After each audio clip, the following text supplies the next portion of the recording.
کبھی کبھی مجھے ترس بھی آ جاتا، مگر پھر وہی سوچیں، وہی خیال۔ وقت گزرتا گیا، وقت کے ساتھ ساتھ ہنا جوان ہو گئی تھی۔ میں نے اسے چھوٹے سے اسکول میں پڑھانا شروع کر دیا۔ آدھا دن ادھر ہی گزر جاتا تھا، باقی دن کچھ کام اور اگلے دن کی تیاری میں گزر جاتا۔ میری بیٹی پر ساری توجہ میری اماں دیتی تھی۔ میں خود غرضی اور بے حسی کے صحرا میں بھٹکنے لگی تھی۔ مجھے اندازہ تھا کہ میں غلط کر رہی ہوں، پر اندر سے آواز آتی کہ ہنا نے پیدا ہوتے ہی میری ساری خوشیاں چھین لی تھی۔ ایک دن میں بازار گئی تو مجھے کام کرنے والی ماسی ملی۔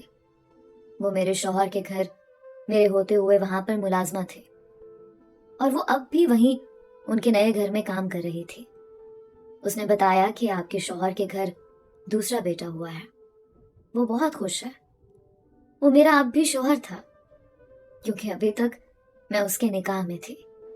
اس نے یہ احسان کیا تھا کہ مجھے طلاق نہ دی تھی۔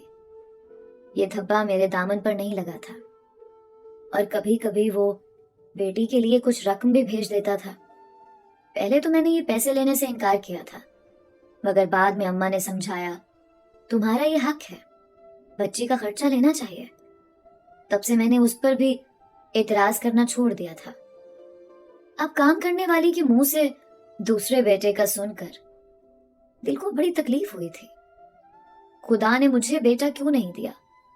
میں آج اپنے شوہر کے ساتھ ہوتی، اگر میرا بھی بیٹا ہوتا۔ وقت گزرتا گیا، میری بیٹی اب 10ویں کلاس میں تھی۔ اماں ابا بھی بوڑھے ہو گئے تھے۔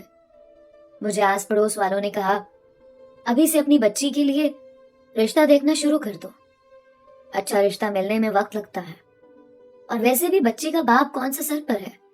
جو کرنا ہے تم نے کرنا ہے۔ میں تو خود بھی چاہتی تھی کہ جلد سے جلد اس منحوس کو گھر سے رخصت کر دوں، کیونکہ اسے دیکھ کر مجھے اپنے شوہر اور ساس کی ساری باتیں یاد آ جاتی تھیں، اور میرے زخم پھر سے ہرے ہو جاتے۔ میں نے ایک دو ملنے والیوں کو کہا، کوئی بھی رشتہ لے آؤ، میں بیٹی کو بیاہ دوں گی۔ ان میں سے ایک نے رشتہ بتایا۔ میں نے اماں کو بتایا کہ میں لڑکے والوں کو گھر بلا رہی ہوں، آپ بھی مل لینا۔ 2 دن کے بعد لڑکے والے میری بیٹی کو دیکھنے گھر آئے۔ اس دن اماں نے ہماری پڑوسن کو بھی بلایا، وہ لڑکے والوں کو جانتی تھی۔ اس نے کہا، یہ لڑکا آوارہ اور ایک نمبر کا نکھٹو ہے، بیٹی کی شادی کر کے اس کی زندگی برباد مت کرو۔ مگر مجھے کوئی سروکار نہیں تھا کہ لڑکا کیسا ہے، بس مجھے اس کی شادی کرنا تھی۔ لڑکے والوں کو تو میری بیٹی بہت پسند آئی تھی۔ میں نے سرسری سے دیکھا، لڑکا ذرا پکے رنگ کا تھا، عمر بھی میری بیٹی سے زیادہ تھی۔ نہ انہوں نے زیادہ کچھ پوچھا اور نہ ہی میں نے پوچھا۔ باپ کے بارے میں رشتے والی پہلے ہی بتا چکی تھی۔ میں نے ہاں کر دی، اور وہ خوشی خوشی واپس چلے گئے۔ میری اماں بھی شادی پر راضی نہیں تھی، پر میں نے ان کی ایک نہ سنی، کیونکہ اب میں اپنی بیٹی کو سزا دینا چاہتی تھی، اس کی زندگی بھی برباد کرنا چاہتی تھی۔ میں نے چھٹی والے دن اس کو ساتھ لیا اور کچھ کپڑے سامان لے آئے۔ آخر دنیا والوں کو بھی کچھ دکھانا تھا۔ ساری تیاریاں مکمل ہو گئیں، تاریخ بھی رکھی جا چکی تھی۔ میری بیٹی نے ایک بار بھی اعتراض نہ کیا، بلکہ خاموش رہی۔ رخصتی کا وقت بھی جلد قریب آ گیا۔ میرے ابا بیمار رہنے لگے تھے، پھر بھی انہوں نے ہمت کر کے سارے کاموں میں بھرپور حصہ لیا۔ شادی بڑے اچھے طریقے سے ہو گئی۔ میری یہ بیٹی اپنے گھر رخصت ہو گئی۔ میرے سر سے تو جیسے کوئی بوجھ اتر گیا۔ نہ اس کی رخصتی کے وقت میری آنکھوں میں آنسو آئے، نہ ہی مجھے اس کے جانے کے بعد کچھ یاد رہا۔ میں تو اپنے اسکول میں مصروف ہو کر جیسے اپنا ماضی بھلا ہی چکی تھی۔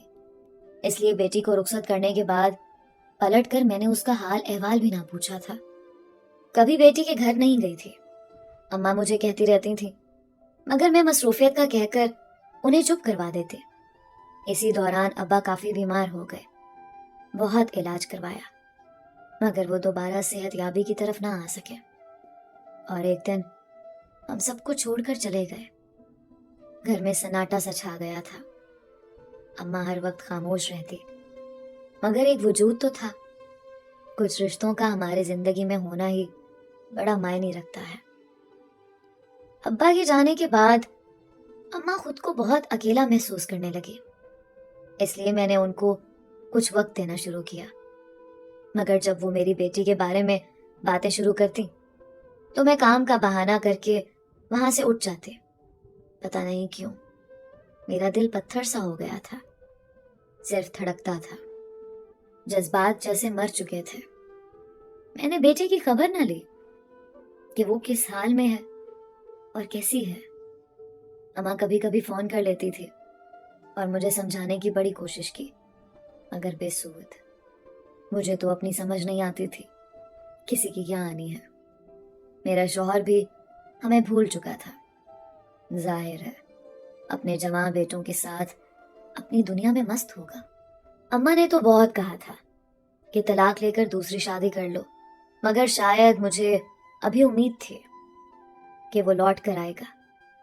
میں نے شادی کے بعد اسے دل سے اپنایا تھا، اب دل نہیں مانتا تھا کہ اپنے نام کے ساتھ کسی اور کا نام لگاؤں، اس لیے خاموشی سے زندگی کا سفر طے کر رہی تھی۔ دن رات یوں ہی گزرتے رہے۔ اماں کو اکثر مجھے ہسپتال لے کر جانا پڑتا، وہ اب بوڑھی ہو چکی تھی، گھر کے کام کرنا مشکل تھا۔ میں نے وقت پاس کرنے کے لیے اسکول میں جاب کر لی تھی، مگر مجھے اسکول میں اماں کی فکر لگی رہتی تھی، اس لیے میں نے ایک دیکھ بھال کرنے والی رکھ لی، جسے ہدایت کی کہ خاص طور پر وہ اماں کا خیال رکھے۔ وہ بہت اچھی تھی اور ضرورت مند بھی تھی، اور اماں کا بھی بڑا خیال رکھتی تھی۔ مجھے ایک طرف سے تو تسلی ہوئی، ابا کے بعد اماں ہی میرا سب کچھ تھی۔ اللہ تعالیٰ کا احسان تھا کہ دن اچھے گزر رہے تھے۔ ایک دن شام کو میں نے اماں کو چائے بنا کر دی اور اپنے کمرے میں اپنی چائے لے کر سوچوں میں ماضی کی گلیوں میں بھٹک رہی تھی کہ باہر زور زور سے دروازہ کھٹکا۔ میں نے سوچا اس وقت کون آ گیا ہے۔ میں نے کام والی کو آواز دی کہ جا کر دیکھو کون آیا ہے۔ تھوڑی ہی دیر بعد میں نے دیکھا کہ میرا شوہر اسد کمرے میں موجود تھا۔ کام والی اس کے پیچھے کھڑی تھی۔ وہ کہنے لگی، باجی بہت روکا انہیں پر یہ رکے ہی نہیں، کہتے ہیں آپ سے ملنا ہے۔ میں حیرانی اور پریشانی سے دیکھتی رہی۔ پھر میں نے کام والی سے کہا، تم جاؤ اماں کو دبا دو۔ وہ کچھ نہ سمجھتے ہوئے وہاں سے چلی گئی۔ میں سخت حیران تھی کہ اسد کیوں اور کیسے یہاں آیا ہے۔ اچانک اسے میری کیسے یاد آ گئی۔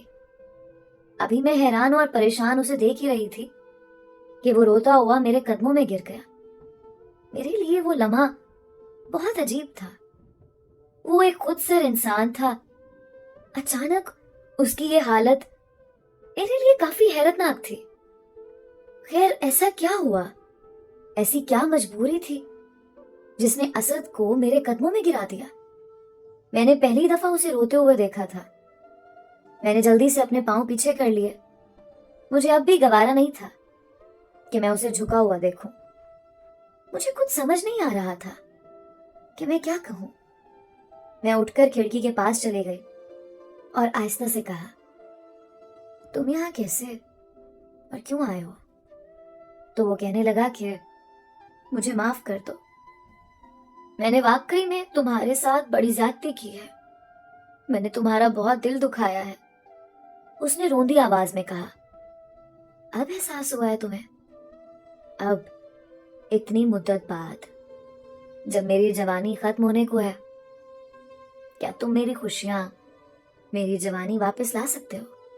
میں نے اپنے آنسوؤں پر قابو رکھتے ہوئے کہا تھا، ہاں میں تمہارا گنہگار ہوں، میں وہ دن تو نہیں لا سکتا، تمہارے زخم نہیں بھر سکتا، مگر تم سے معافی مانگ کر اپنے دکھ تو کم کر سکتا ہوں۔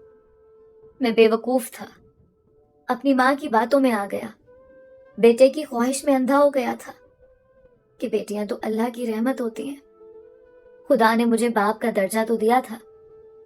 آج میں اپنی غلطی کو تسلیم کرتا ہوں، مجھے خدا کی طرف سے کافی سزا مل چکی ہے اور میں ابھی تک سزا کاٹ رہا ہوں۔ اب پچھتاوے کے سوا میرے پاس کچھ نہیں بچا ہے۔ میرا شوہر سر پکڑ کر کرسی پر بیٹھ گیا۔ پچھتاوا کیسا؟ آخر کیا بات ہے؟ میں نے پوچھا تو اسد روتے ہوئے کہنے لگا، ہاں میں نے بیٹی کی پیدائش پر سوگ منایا تھا، امی نے مجھے دوسری شادی اور تمہیں طلاق دینے پر مجبور کیا تھا۔ میں نے امی سے کہا کہ میں اپنی بیوی کو نہیں چھوڑنا چاہتا، وہ میری بیٹی کی ماں ہے۔ تب امی نے کہا تو جاؤ پھر اس کے ساتھ رہو، اپنی ماں کو چھوڑ دو۔ میں ماں کو بھلا کیسے چھوڑ سکتا تھا؟ میں نے ان کی بات مان لی، مگر شرط رکھی کہ اپنی بیوی کو طلاق نہیں دوں گا۔ پھر امی نے رشتے والی خاتون کو کہا اور ایک لڑکی سے میری شادی کروا دے۔ وہ بڑی ماڈرن عورت تھی، گھومنے پھرنے کی شوقین، اسے مہنگی چیزیں لینے کا چسکا پڑ چکا تھا۔ میں نے اسے بہت سمجھایا پر وہ ہنس کے ٹال دیتی تھی۔ ہمارے گھر 2 بیٹے پیدا ہوئے، ہماری خوشی کا کوئی ٹھکانہ نہ تھا۔ بیٹوں کے بعد اس کے تو نخرے مزید بڑھ گئے۔ بچوں کی پرورش پر اس کا ذرا بھی دھیان نہ تھا۔ ہر وقت سہیلیوں کے ساتھ پارٹیاں کرتے، گھومتی پھرتے۔ بیٹے ماں کو دیکھ کر اس کے نقشے قدم پر چلنے لگے۔ یہ کہہ کر میرے شوہر نے میری طرف دیکھا۔ اس کی آنکھوں میں صاف شرمندگی دکھائی دے رہی تھی۔ میں نے خاموشی سے سر نیچے کر لیا۔ پھر میرے پوچھنے پر وہ بتانے لگا، میرے دونوں بیٹے حد سے زیادہ بدتمیز ہو چکے ہیں۔ ایک دن میں نے غصے میں اپنی بیوی کو بھی مارا اور اپنے بیٹوں کے اوپر بھی ہاتھ اٹھایا۔ بس پھر کیا تھا، بیوی نے بہت بد زبانی کی اور بیٹوں نے مجھے دھکے دے کر گھر سے نکال دیا۔ پھر وہ رونے لگا۔ میں چپ رہی تھوڑی دیر۔ خاموشی کے بعد وہ میرے پاس پلنگ پر آ کر بیٹھ گیا اور ہاتھ جوڑ کر بولا، میں تمہیں خدا کا واسطہ دیتا ہوں، مجھے میری بیٹی کے پاس لے چلو، میں اس کے پاؤں پکڑ کر معافی مانگ لوں، شاید وہ اس بے رحم باپ کو معاف کر دے۔ میرے شوہر کی حالت دیکھ کر واقعی مجھے بہت دکھ ہوا۔ انسان کیا سے کیا بن جاتا ہے۔ میری بھی آنکھوں میں آنسو آ گئے۔ میں نے کہا ٹھیک ہے۔ میں نے چادر اوڑھی اور اپنے شوہر کے ساتھ اپنی بیٹی کے سسرال چل پڑی۔ اس بیٹی کے گھر جا رہی تھی جس کی خبر میں نے خود بھی نہ لی تھی۔ مجرم تو میں بھی تھی، ظلم تو میں نے بھی کیا تھا۔ اس کشمکش میں ہم بیٹی کے گھر پہنچ چکے تھے۔ دروازہ کھٹکھٹایا تو میری بیٹی باہر آئی۔ ہمیں دیکھ کر حیران ہوئی، مگر یہ دیکھ کر ہم دونوں میاں بیوی کی جان نکل گئی۔ اس کے پیچھے میرے شوہر کے دونوں بیٹے کھڑے تھے۔ میں اور میرا شوہر بری طرح سے چونکے اور ایک دوسرے کی طرف دیکھنے لگے۔ میری بیٹی مجھے بازوؤں سے پکڑ کر اندر لے گئی۔ میرے شوہر کے بیٹوں نے باپ کو پکڑا، صوفے پر بٹھا دیا۔ یہ کیا ہے؟ جب میں نے پوچھا تو ہنا بولنا شروع ہوئی، امی یہ دونوں میرے بھائی ہیں، آپ نے میری شادی کر کے مجھے بیگانہ کر دیا تھا، مگر میری قسمت اچھی، میرا آوارہ شوہر شادی کے بعد ٹھیک ہو گیا۔ وہ مجھ سے بہت پیار کرنے لگا۔ جب میں نے اسے آپ کے اور ابا کے بارے میں بتایا تو ہم نے آپ کی صلح کروانے کا سوچا، مگر بہت ہی معذرت کے ساتھ آپ دونوں نے کبھی ہماری بات مانی ہی نہیں تھی۔ اس لیے میں نے سب سے پہلے اپنے سوتیلے بھائیوں کو گھر بلا کر انہیں اس کام کے لیے راضی کیا۔ وہ دونوں بڑی مشکل سے راضی ہوئے، مگر وہ یہ جان گئے کہ ان کی سگی ماں ہمیشہ ان کے باپ کے ساتھ زیادتی کرتی آئی ہے۔ اس لیے وہ اپنی سوتیلی ماں سے صلح کروانے پر تیار ہو گئے اور پھر ایک منصوبے سے گھر میں جھگڑا کیا اور ابا کو گھر سے نکال دیا تاکہ انہیں بھی اپنی غلطی کا احساس ہو جائے۔ ہنا کی بات سن کر ہم دونوں کی آنکھوں سے آنسو جاری تھے۔